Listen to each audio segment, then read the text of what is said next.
Welcome into another episode of The Huddle. I'm Pete Hooley and we have a very special guest who started this NBL 24 season on fire, Jordan Hunter from the Sydney Kings. And if you think you know Geordie Hunter is just a fantastic basketballer, you're about to find out that that is just one layer to this exceptional human being. He does a lot more off the court and actually had dreams of becoming a professional baseball player of all things. So I hope you enjoy this chat here with Jordan Hunter. You've got a pretty cool hobby, I would assume. It's probably more than a hobby right now. Can you fill me in on that? And I love my writing and all that. And once upon a time, I was this scrawny, artsy kid in his brain. He's asking if I want to play college basketball. And what I replied is like, yeah, I want to go to UCLA. I'm trying to go to film school. That would be really special. It's a bit of a moonshot, but I think so is, being a basketball player. Geordie, welcome to The Huddle. Thanks for giving us your time. How you doing? I'm good, thanks, Pete. It's a pleasure to be here. Thank you for having me. Now, we're going to talk a little bit about the season, obviously, but I want to get into this onion that is Geordie Hunter. I want to break down all the layers. But firstly, let's touch on the start of the season because you have started well. The Kings have started well. What's impressed you the most? What's impressed me the most? I reckon just seeing how much the ball is zinging around has been great. I think we're leading the league in assists by a considerable margin. So that was definitely a metric that we wanted to nail and maybe expected some growing pains with some new pieces, but the willingness to share the ball and make that extra pass has been really impressive from the get-go. Now, you're a very humble man, so I'm not going to expect too much out of this, but you personally have started the season on fire. What were your goals and mindset heading into this season? Obviously, with the signing of Jonah Bolden coming out of retirement, but what did you want to get out of this year as a whole? I know it's early on, but you're flying right now. Thank you, Pete. That means a lot.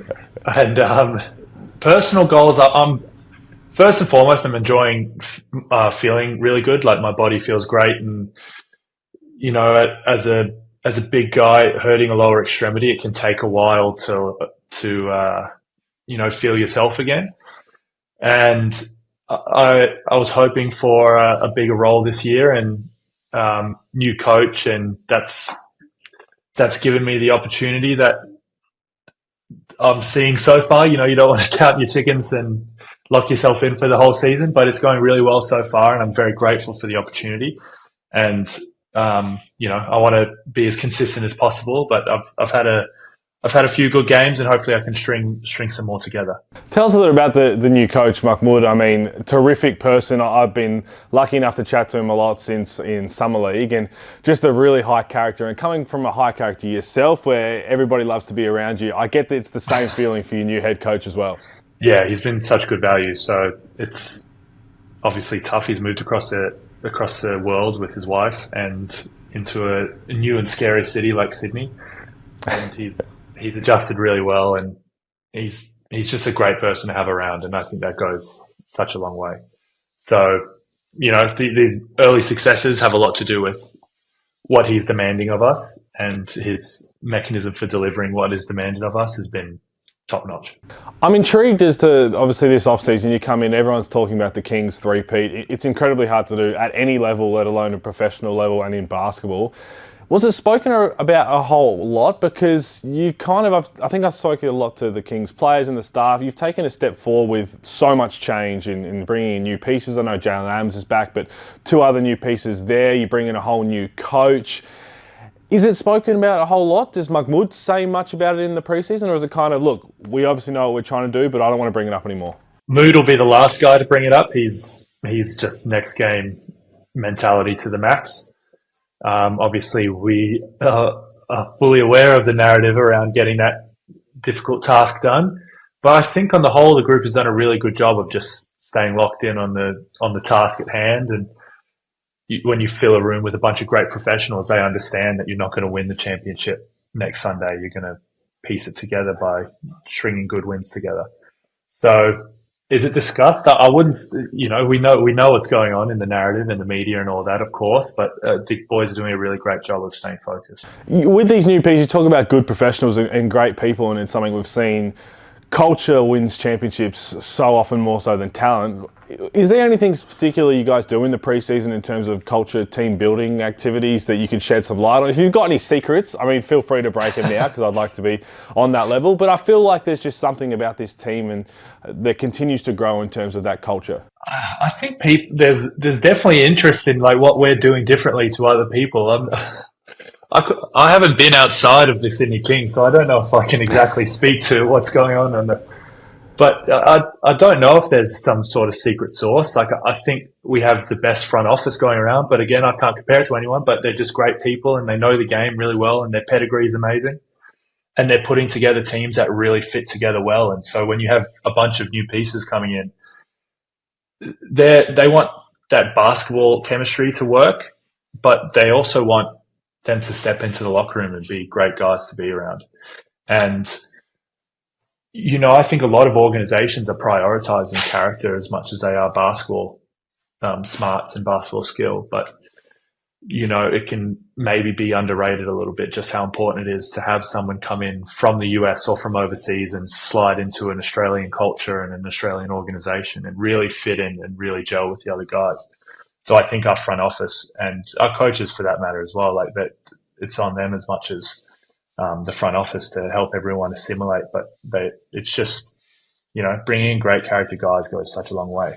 Do you put any emphasis on when a new guy comes in to really try and help them mesh with the rest of the group as quick as possible? Because I have spoken to a lot of past Kings players and they always like to bring up the fact that how you're a great character to be around. It's almost like you've gone and tried to make that transition as seamlessly as possible, whether you mean to or not. Is that just the way that you like to be playing professional team sport? I'm aware that I can maybe contribute some value, as I'm a bit of an odd duck sometimes. So if I'm as comfortable in how strange I can be sometimes or how forthcoming I can be, then it'll hopefully break down someone's shell as soon as they get here and they know that, I'm not going to be as weird as this dude. So I can kind of be whoever I want to be, and that's going to be fine. And if you have people being who they are as soon as they get here, they're going to feel more comfortable. The group's going to feel more comfortable. Like, no one wants anyone coming in wearing a mask and having to pretend to be someone that they're not.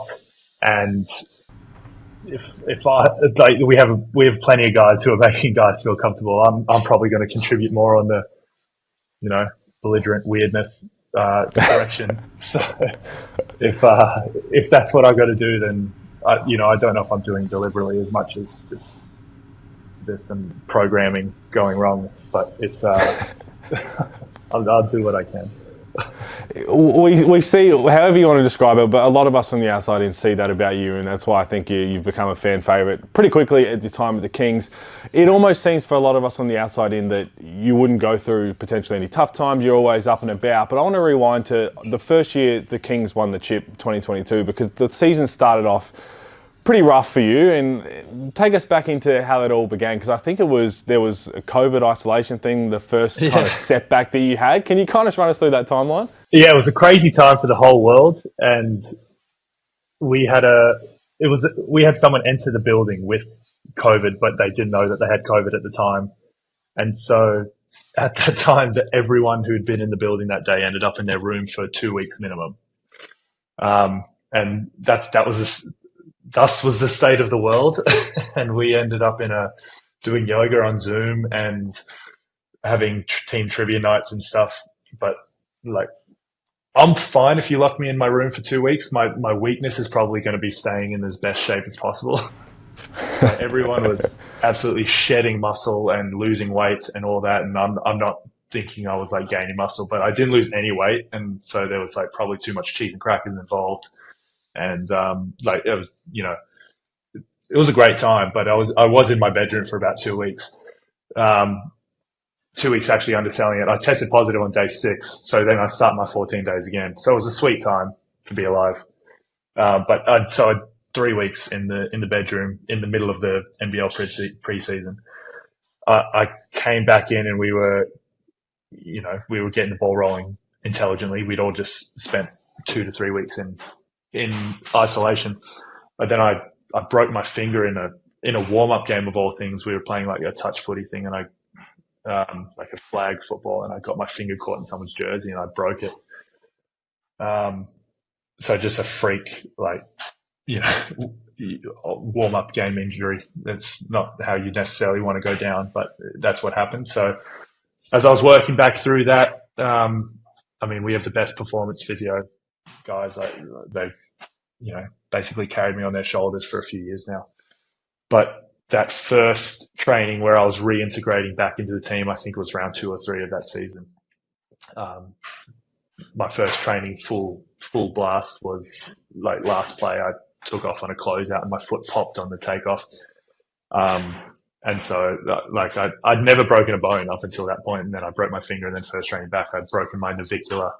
It was a bit of a bung ankle, so the ligaments were all a bit slack, and so when they went in and the navicular was broken, they basically redid all the ligaments in there, basically a full ankle reco, and that was the whole season gone right there. So that was a new one for me. Like, I'd had injuries, setbacks in college and all that, but I'd never missed a game. So that was definitely a new one. What goes through your mind there? Because you're someone who loves to be practicing, you're someone who loves to be on the floor, be around the guys. Obviously, you're still around the guys. So when your sport is then, your livelihood is taken away from you, how hard was it to deal with, I guess, mentally and emotionally more so than just physically? Yeah, obviously there's worse fates out there, but it was a weird. I'd really enjoyed that season before, but the Kings were going through a lot of change, and I was in, hopefully a good position to continue that momentum from the previous season. And the universe can be funny sometimes. It's like, no, not this year. It's you're going to be watching the whole season. So, look, I was surrounded by my wonderful partner and family, and the friends, and my teammates were amazing. It was, as I said, there are worse fates, but it wasn't.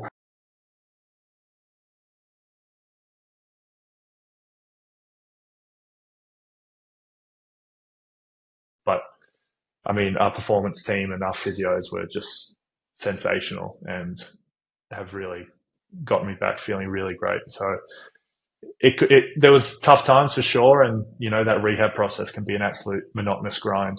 But they were really great about keeping it fresh for someone who's maybe a bit of a magpie.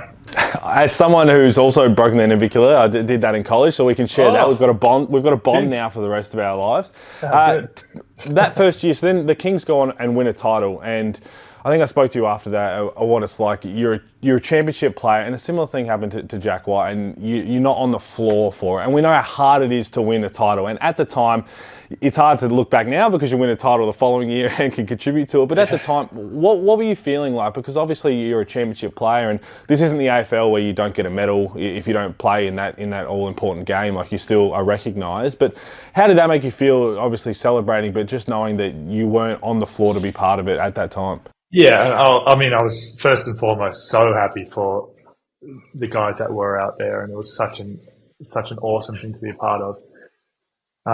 But you are getting those, everyone's coming up, it's like, we'll be back next year, and we'll get one with you out there, and that's easy to say in the immediate aftermath of winning that first one. But I do feel very fortunate that we were able to get back there, and it was a slightly different path. Like, we kind of snuck under the radar that first year, and struggled a bit at the start, strung that great winning streak together, still ended up third and maybe not the favourites, and Tassie had that beautiful run, and but we didn't lose in the finals. It was kind of felt like house money a little bit. Then the next year we were kind of top of the table the whole way, and we'd won the year before. Cairns came in and nearly knocked us off in the semi, and then New Zealand took us to 5. I feel like the resounding feeling for everyone was this kind of relief that we had won, whereas last year was like this euphoria, like, how the hell did we do that? But last year I was like, I feel like we maybe snuck away with one there. But sometimes that's, that you got to just get it done at some point, and it doesn't really matter how you feel afterwards.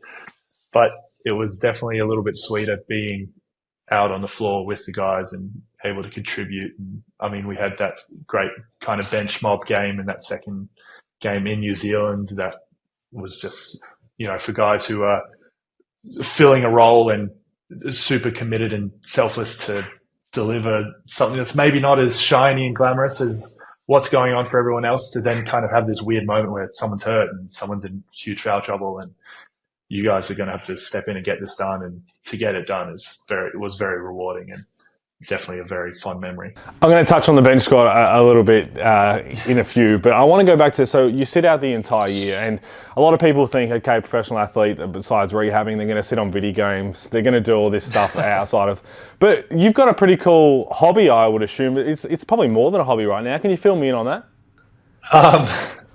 I thought you were going to ask when I initially got hurt and I'm just sitting watching the NBA finals and the Ashes and having the best time ever.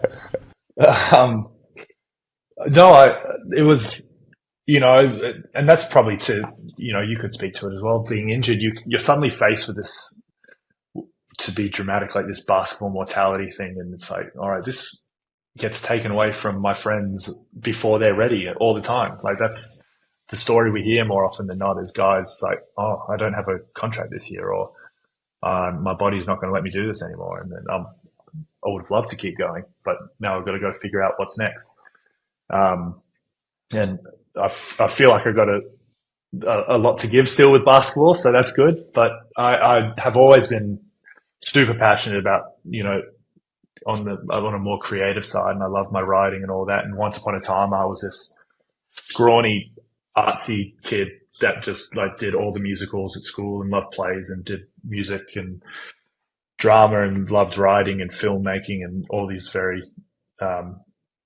creative pursuits that have kind of had to take a back seat since I've become such a hulking basketball player.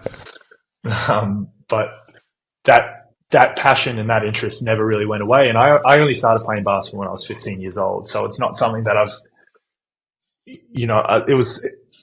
think when you're tall, it often finds you more than you kind of seek it out, because I was always a sporty kid, but I grew up in the States playing baseball and soccer and things like that. And I was tall, but I was never like, I'm so tall, I better play basketball. But like, I was fortunate to pick up the game and fall in love with it, which was, maybe not every tall person's journey, but I've never really lost that love for writing and, that world. And I love my music and love my movies, and being injured was an opportunity to, I would say it kept me sane as much as anything. And it has always been kind of that escape, and like reading is, and watching films and playing video games for guys. It is just such an awesome opportunity to step out of yourself a little bit. And so it's just been hugely important for me, and still trying to do that every day. And it's something I hope that when the time comes and it's on my terms, ideally I can step right into something in that field. That would be really special. It's a bit of a moonshot, but I think so is, being a basketball player. Well, I heard or I read somewhere that this started as an idea to write a movie script. Is that how it all came about? You wanted to do a movie script, and a lot of people would think, okay, you're just going to write something and just keep it to yourself, and now it's turned into something a whole lot more with the plans for the novel, obviously. I wrote a 10-episode TV show, so I spent some time doing that, but it turned out to be like 700 pages, and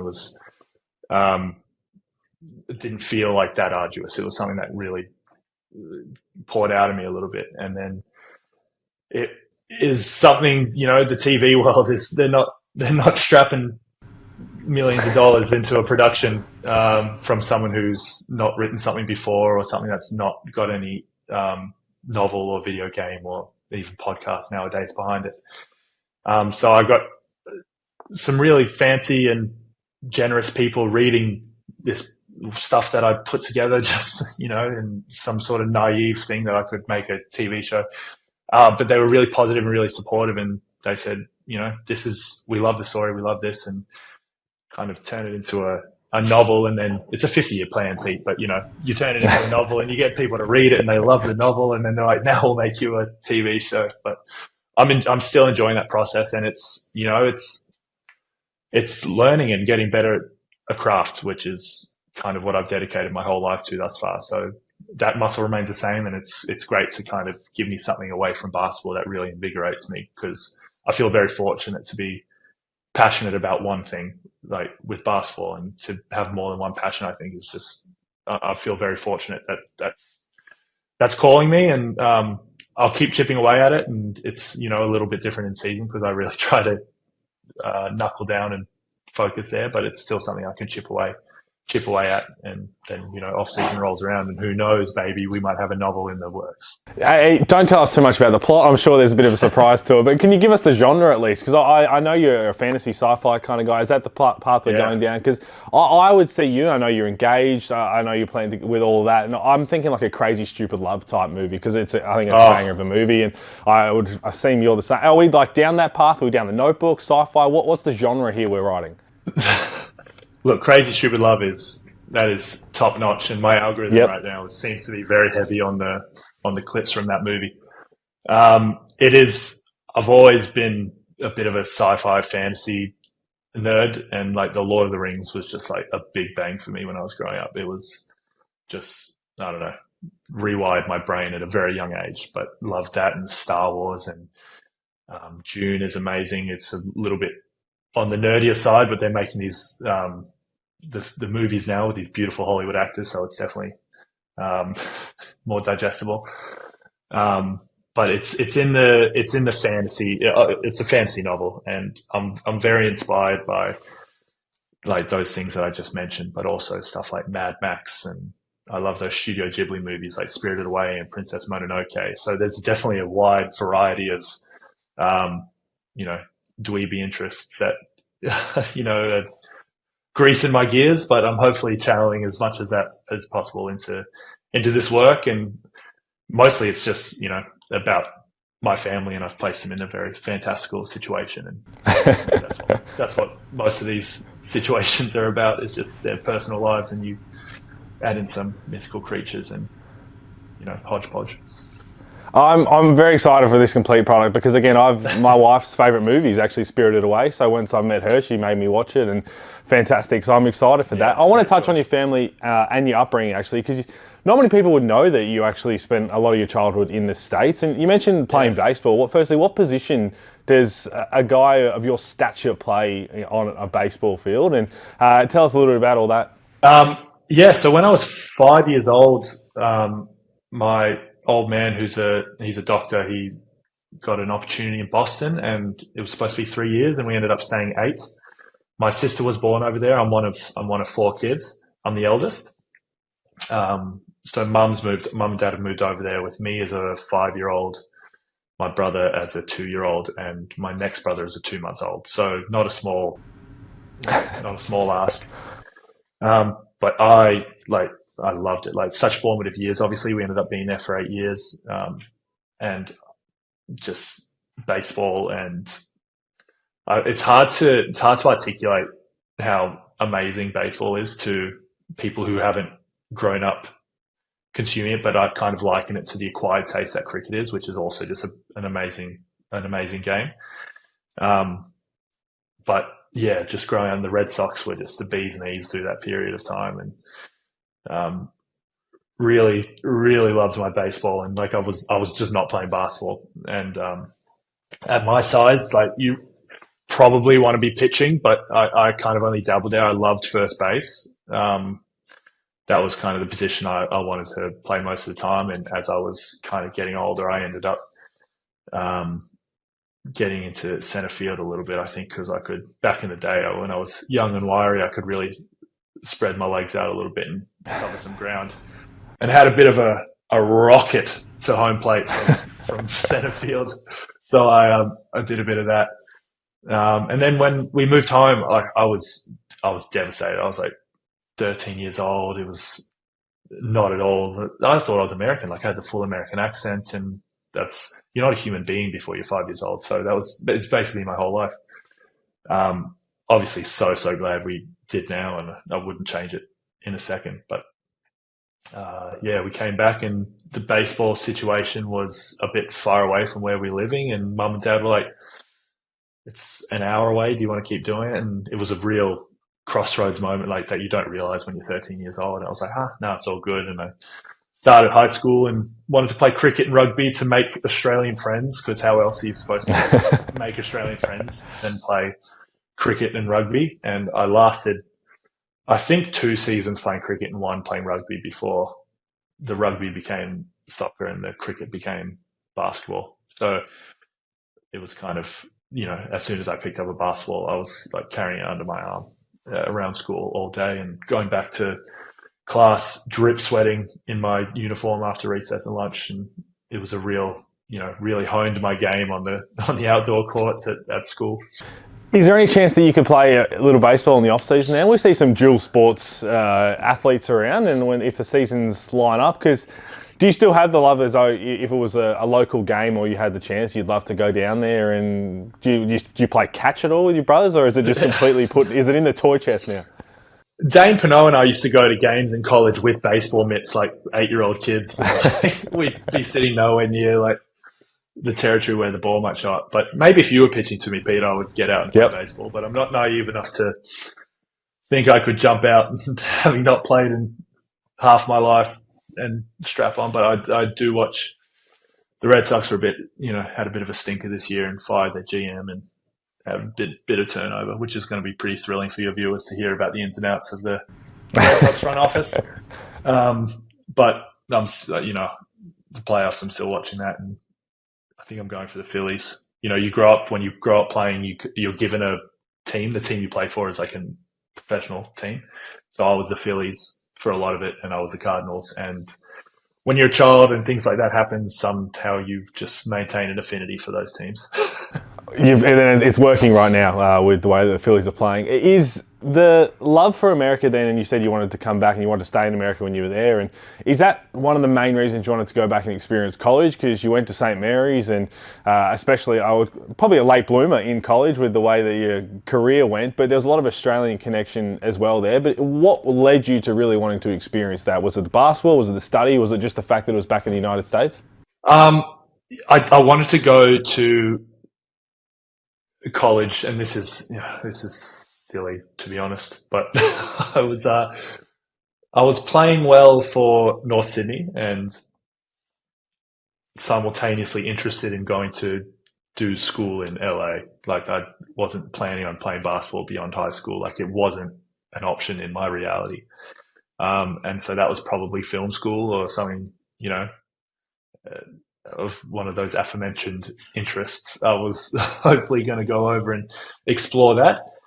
At the same time, I have the AIS code. Just shows how just mindless. I had no idea what was going on. After coming up to the basketball ranks, Capes was coming up from Canberra to work me out at school, and I was in the middle of exams, so I hadn't touched a basketball in 2 weeks. And I think he'll probably still say it was one of the worst indies he's ever seen. But he was generous enough to give me another crack. And the first time he met me, he asked if I had interest in playing, in going to college. In his brain, he's asking if I want to play college basketball. And what I replied is yeah, I want to go to UCLA. And I'm like, I'm trying to go to film school. But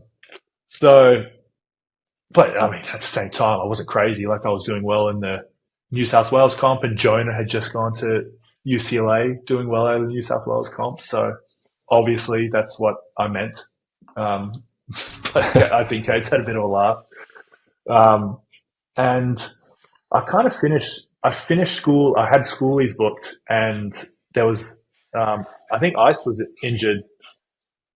I think it was Ice at the last minute before the Oceania qualifiers. And so Kate's called me the night before and asked if I could come to Fiji. And I'd done a weekend, before down there at the shoot, and it went well. And, I've been playing well enough with the great Robbie McKinlay, who's at the COE now. He was my North coach. And so I ended up on that Oceania qualifiers team, and Capes asked if I wanted to come to the shoot for that 6-month block before, guys would go off to college my age. And kind of off that Oceania stuff and the North stuff wrapping up, I was starting to talk to Marty Clark and Randy Bennett. And I think, I didn't really understand what was going on and what that world was like. And Capes was like, I didn't think St. Mary's would be offering you this quick, but it had kind of been how it had gone for me. I missed my 18 state team, and I played for Australia before I played for New South Wales. And it kind of just happened, and I was just happy to be there and having fun and just enjoying the opportunities as they arose. which is, that's basically all I tell young kids. Just as long as you're having fun with it, like that stuff will take care of itself. And yeah, all of a sudden I was going to St. Mary's as, we went over and visit, and it was reminded me of high school. It was small, and there was Aussies everywhere, and it was beautiful weather, and the people were great. And went over there, and yeah, it wasn't, necessarily something I was ready for. And Dane Pinot was there, and he was well established, and Jock Landale was coming through the ranks. And so I went over there my first year, and kind of those first 2 years, it was a toss up of like, should I redshirt or should I not? And as often happens with these college things, it's, no, we're going to need you. And I'm like, oh, I think if you're hesitating, then maybe I should redshirt, and say, no, we're going to need you. And then they usually don't need you as often as they make you believe. But I had just the best time living in San Francisco with, moved off campus after the first year, living with teammates in an apartment, and it's the best time. And college basketball was super hard. Like by the end of it, I was not sure I wanted to keep playing. It was that full on, to be honest. But, Weaver gave me a buzz at the end of my senior year, and my senior year had been I'd gotten some good opportunity and done well with it. And, Weaver gave me a buzz, and again, I was contemplating moving to LA and giving this writing thing a crack, which makes my stories and all my anecdotes kind of sound 1 foot in, 1 foot out. But I think I've just, that I've always had that itch, and it always seems to be basketball that I come back to. So in my head, when we've called, I was like, if this sucks after 1 year, I can just pack it in. Like there's no, I can feel it out. I get to go to Sydney. They're paying me bloody money to play basketball. And I went, and that first year was just amazing, and it ended oddly, but I was, learning from Bogues and from Kicks, and Luke Longley shows up a few days in. I'm like, what the hell is going on? Like, I thought it was a candid camera. But just had the best time, and somehow I'm still here. They're still paying me to show up. I think you're allowed to have 1 foot in, 1 foot out when they don't coincide. There's not like two dual sports at the same time. I think it works perfectly. Clearly works perfectly for you, but you come into the Kings, and what you've created since then is one of the best bench units and cultures we've seen in some time. And we know depth wins championships, but I get the feeling this year that your bench squad, your bench unit, how tight they are. So talking Kuwait Noyes, Sean Bruce, Angus Glover, probably see you as a bit of a traitor now, because now you're starting, you're playing starters minutes, and you mentioned game 2 last year, you all came together and got a massive win on the road. Is that true? Because I remember the bench units rolling around, we used to beat up on the starters, we stuck together, it was the bench versus starters throughout the week, and then we'd come together for a game. Is that what's going on right now? I'm hoping I still got enough bench mob blood coursing through my veins, and nice of you to leave Jalen Galloway out as well, who's also... Another one, yes. Also abandoned ship. But, I mean... Those 3 guys you mentioned will step into a starting role whenever needed and deliver. And I mean, Quad for one has been absolutely cooking to start the year. But there's maybe to your question before about what the secret has kind of been for these few years is like those 5 that are, there's a lot put into who starts and who doesn't start necessarily, and it's not necessarily that as important as maybe it feels, but the 5 guys who aren't getting that opportunity to start are ready to start, and they're chomping at the bit, and they're pushing those guys who are starting, and the trainings are equally matched. And that I said it last week, like Jonah Bolden's going to be better than anyone I play all year. And to have that opportunity every day is just what a blessing. I'm hoping I help him get better. He sure as hell gets me better. And if you continue having that every day, then, it'll take you a long way, as we've seen. Jordy, we appreciate your time. We love to just learn a little bit about you. The only thing I want to know from you, I want to ask from you before I let you go, is that when this novel does get complete, I need a signed copy. And I feel like it's something that, if not for me, as I said, my wife is big into this kind of stuff, Spirited Away. So can you promise me a signed copy?